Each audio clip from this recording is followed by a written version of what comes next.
அஸ்ஸலாமு அலைக்கும் வரஹ்மத்துல்லாஹி வபரகாத்துஹு.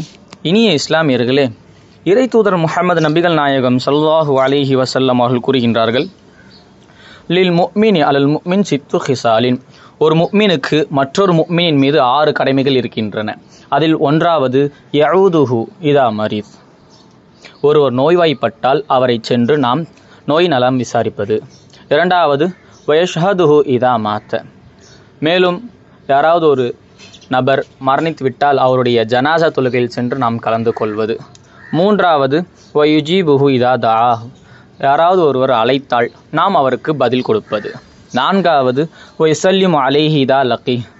நாம் யாராவது ஒரு முஸ்லிமான சகோதரரை சந்தித்தால் அவருக்கு சலாம் சொல்வது. இப்படி சலாம் சொல்வது தெரிந்த ஆளாக இருந்தாலும் சரி, இல்லை நமக்கு முன்பின் அறிமுகம் இல்லாத ஆளாக இருந்தாலும் சரி, நாம் சலாம் சொல்ல வேண்டும். ஐந்தாவது ஒய்ஷம்மி துஹீத ஆதஷ. அவர் தும்மினால் அவருக்கு நாம் பதில் கொடுப்பது. அதாவது அவர் தும்பி அல்ஹம்துலில்லாஹ் என்பதாக சொன்னால் நாம் யர்ஹமுக்கல்லா என்பதாக சொல்வது. இதையடுத்து ஆறாவதாக வயன்சஹ்லஹு இதாகாப அவு ஷஹித.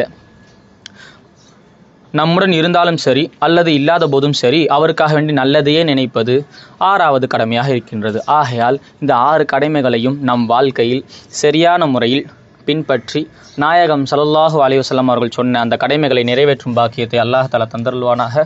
ஆமீன். அஸ்ஸலாமு அலைக்கும் வரஹ்மத்துல்லாஹி வபரகாத்துஹு.